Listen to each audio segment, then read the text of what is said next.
Arizona basketball heads into a Sweet 16 matchup against Duke as a massive underdog, but this happened again previously, and it worked out very well for the University of Arizona.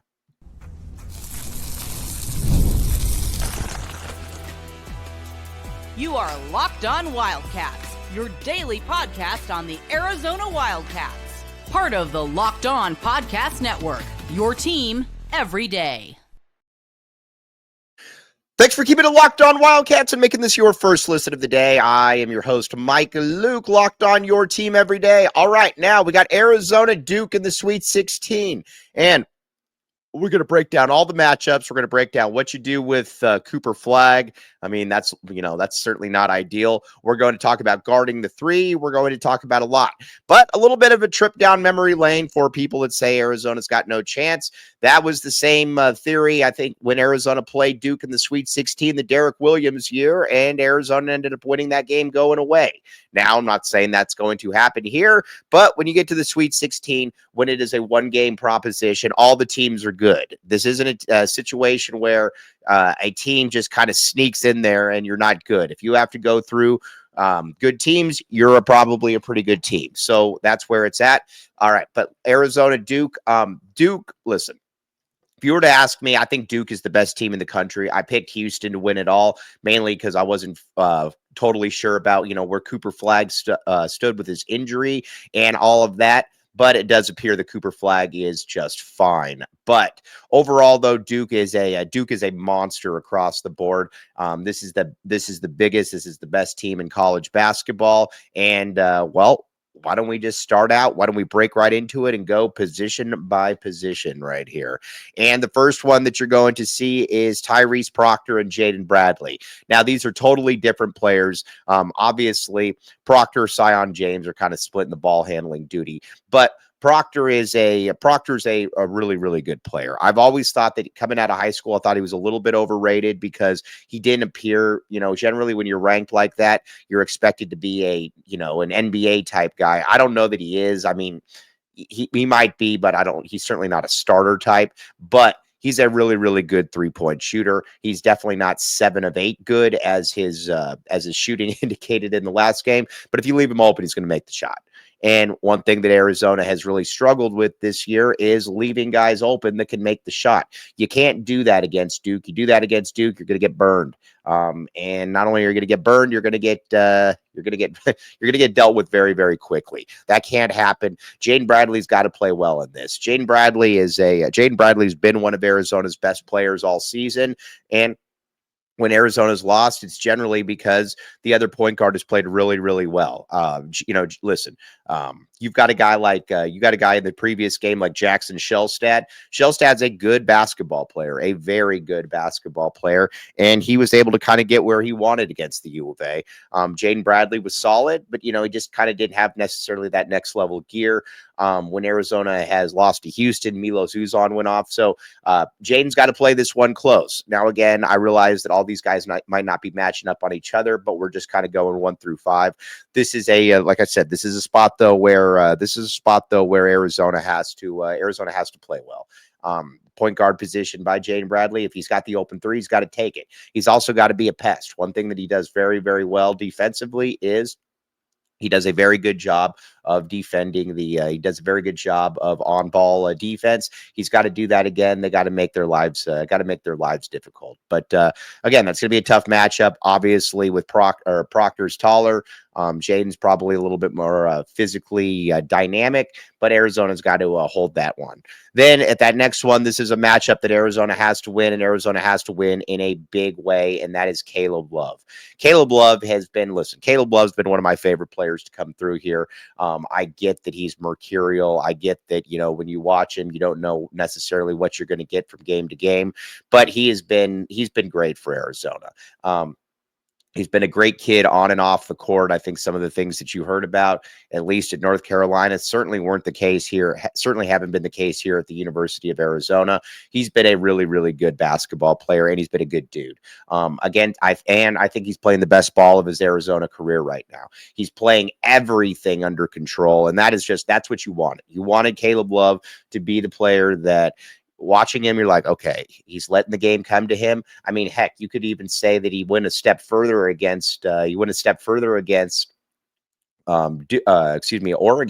and he passed up some open threes that he probably should have taken to try to get in the paint. But I would much rather have that. He's not forcing things, and he's trying to get in there, and he's trying to attack at the basket. That is something that we basically called for pretty much all season, and he's doing it now. So that's like I said, that's a very nice little thing that they've got going for him here. I think the other thing too with Caleb is you also got to realize too that he is a player that just he continues to get better. I know that he's 23 years old, whatever, but in a big situation, he wants the ball. And there's a lot of guys in big situations that say they want the ball, but we've all seen they don't really want the ball. Caleb Love wants that ball, and that's a special quality, and that's something that I think you either have or you don't have. Caleb Love has that one in spades. That's a big one for Arizona, but he's got to continue to play well. Meanwhile, Sion James, I like him. He's a solid player. He's big. He's physical. He's obviously taken on more of a role, kind of a little bit of a jack of all trades type, fairly underrated passer for a guy that's that big, that's physical. He's bigger than Caleb. Although one thing I will say that I think people totally miss about Caleb Love though is Caleb Love's a lot bigger than people think. A lot bigger than people think. Like when you stand next to him, you're just like, that's a big dude. And Fran Fraschilla has been saying that he thinks that he could play in the NBA. We'll see. I mean, I would love to see it because he's gone about doing things the right way. And not only has he gone about doing things the right way, he's just been a good dude overall for Arizona. And I think that,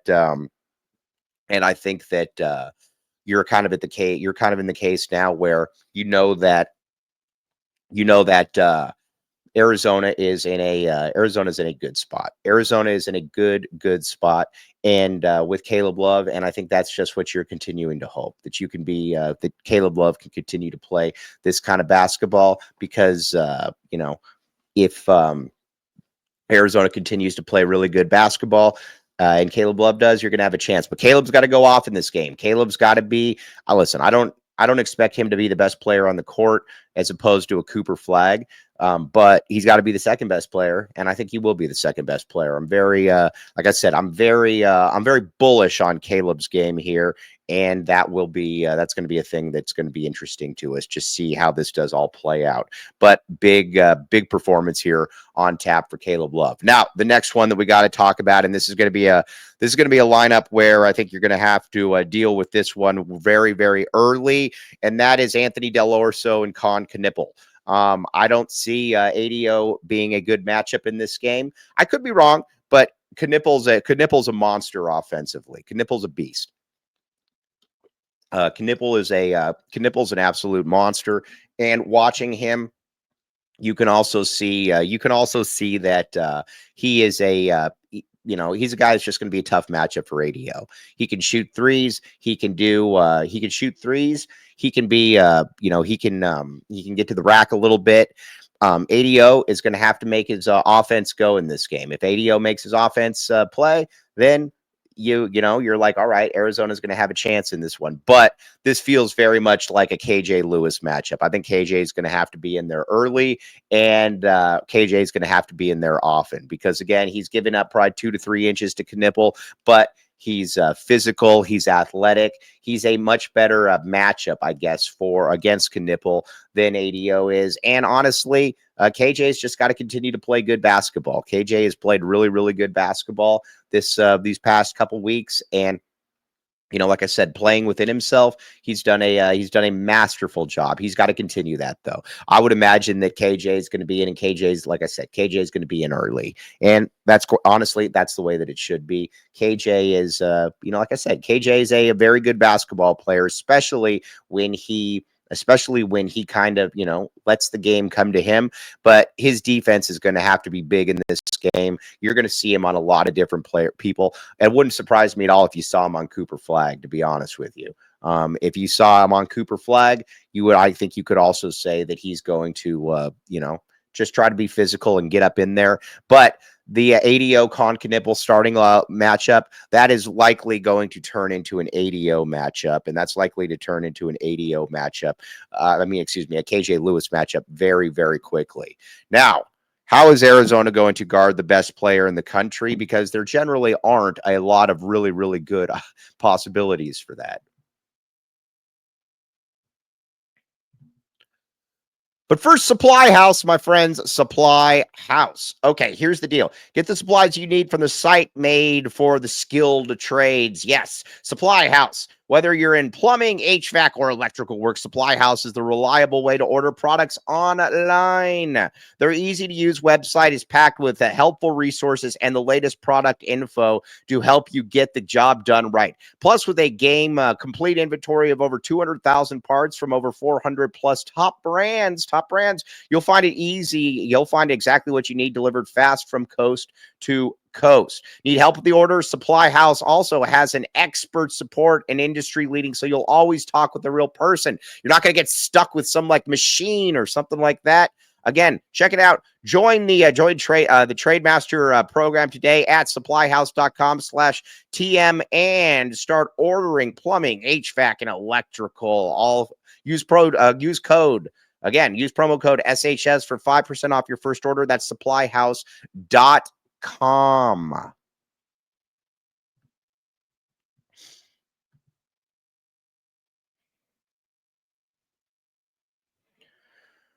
Thanks for keeping it locked on Wildcats and making this your first listen of the day. I am your host, Mike Luke. All right, now what does Arizona do about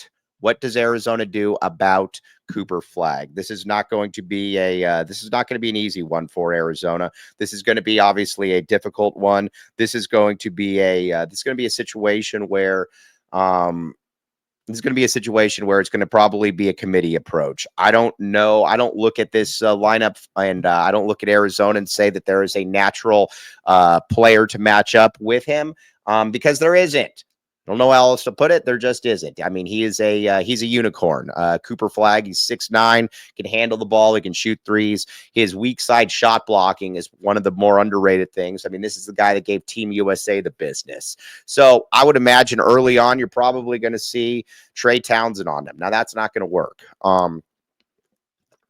I think that the best chance you have if you're Arizona is for Arizona to just get physical, is to, just try to get super, super physical with him. But this is a game where I think you're going to see Carter Bryant in, and you're going to see Carter Bryant in very quickly.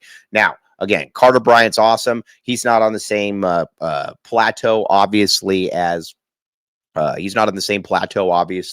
somebody like a Cooper Flagg, but he's good. Obviously, we know he's good. But that's going to be a difficult one for Arizona. I don't think that one's going to necessarily end well, but I think Carter Bryant's got to be on there. The one thing about Carter Bryant, though, is you've got to be able to stay out of foul trouble. And if you stay out of foul trouble, then I think you can, you might be able to do some things. And if you can do some things, then you're going to be okay. But you can't get into foul trouble, though, because the one thing about Carter is he's kind of a hacker, and when you have that, you get into really stupid things. That's a problem. So, but he also has the length. He also has the length to be able to handle. I think to be able to stick with Cooper Flagg as much as anybody can. I mean, he's the best matchup for Arizona, but again, there's really no great matchup, but I do think that he's going to have to be in there, and I think he's going to have to be in there early. And again, you got to talk to him. You can't hack. You can't get into some of the dumb fouls that you do, because again, that Arizona needs Carter out there. Arizona needs Carter out there in a big way, and that is something that just has to happen. I don't know how else to put it.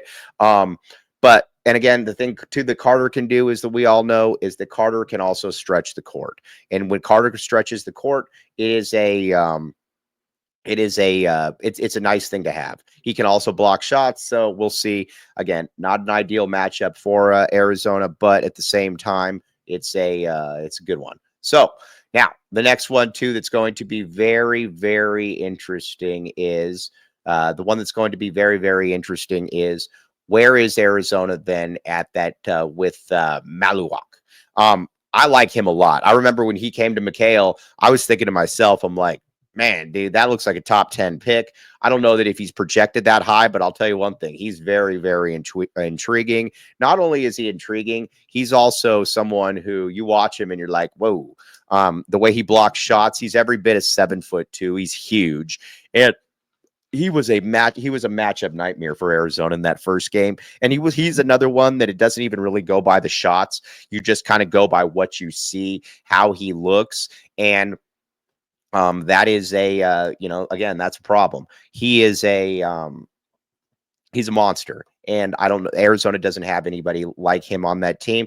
Tobe Awaka, I think that you're hoping that maybe he can do a little bit like what he did against Nate Biddle, where he's able to be really, really physical with him and, finish around the hoop a little bit. But I don't see that being the case. I think this is a different animal entirely. And watching him, you can also just see that, like I said, he just looks different. That's not like somebody that Arizona has on their roster. I'm going to be very curious to see how that one does play out, but not great hopes for that one. I think Henry's going to have to be in there, but Henry's going to have to play better. I mean, there's no doubt about it. Henry's going to have to come in the game, and Henry is going to have to play better. I don't know how else to put this. Henry has got to play better basketball. He wasn't very good against Oregon, and I'm not exactly sure why, but Tommy Lloyd left him in the whole game in the second half over Tobe, who was absolutely killing it. Henry got to play better, though. We've all seen that Henry's got a lot of ability. Henry's got the ability to be able to kind of, to step his game up and take, and be able to, really cause some issues there. But he's got to be better than he was. And, whether it's free throws, whether it's missed shots, whatever the case may be, Henry got to be better. And if Henry's better, then Arizona's going to be in better shape, but he's got to be better. And he's got to stay out of foul trouble. There's no way around it. He's got to stay out of foul trouble. Because he's the one player on the team that can really, I think, can really alter some shots, can really cause some problems for Duke. So he got to play, period. Now, there's a big thing, too, that Arizona has had a big problem with pretty much all season, and that is guarding the three. One thing that Arizona does is they leave players wide open for three, and when they lose, it's generally one of two things. You turn the ball over or you give wide open threes. And that's that's kind of the MO. That's when Arizona ends up losing games. That's why they end up losing games, because they are giving wide open shots. You do that against Duke, you're going to lose by 35 points. And, don't know what else to say. This is a team loaded with shooters. We saw that from Proctor to Knipple to Cooper Flagg. These guys can shoot. And heck, even, and I'm not saying that, but you got guys off the bench too that are athletic, that are long, and it's just a really, really good team across the board. But, John Shire, I thought said something fairly damning about Arizona in that first game. He says, guys, just keep moving it around. We're going to get better. We're going to get the shot that we want. And you could make the case, so too, that Arizona is a much better team than they were at that point back then. And I think that's something that, is it's definitely a kudos to Arizona. It's a much better team. But, at the same time, it's, Duke's also better. Now, there is a little bit of a fascinating factor in all of this that we need to talk about with Duke, because it's something people have talked about. And I think it's a real point of maybe advantage for Arizona. But first, Monarch Money, my friends. Monarch Money. Okay, here's the deal with Monarch Money. Now, you're watching these games and you're thinking to yourself, what can I do? What can I do with some of this stuff ever? But you want to check out your bank and you're like, you know what? I don't really know where all my money went. I want to be able to bet on, or I want to be able to do some of this stuff.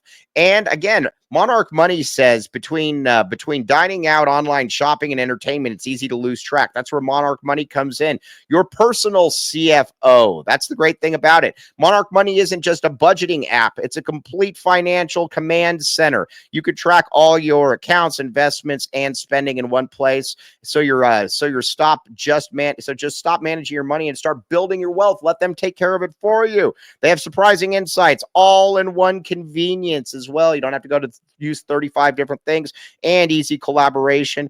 Take control of your finances with Monarch Money. Use code LOCKEDONCollege in monarchmoney.com for 50% off your first year. That's monarchmoney.com, code LOCKEDONCollege for half off your first year. Again, everybody's using this, and again, it's kind of your one-stop shop. Makes things a lot easier. It's here to help you. Go ahead and utilize it and find out what so many others are using.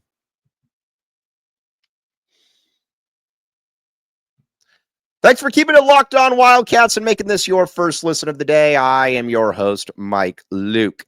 Okay, now when it comes to Arizona, and Arizona's played a better schedule. Arizona's played better teams than Duke. Now, again, I get it. Duke came into Ed McHale and beat Arizona. There's a reason that they're 9.5-point favorites, whatever the case may be. But you do wonder. You're like, okay, well, you went through the whole ACC and you didn't really play any good teams. Could that maybe have you a little bit? I don't think that's really the case, though. I'm just throwing that out there.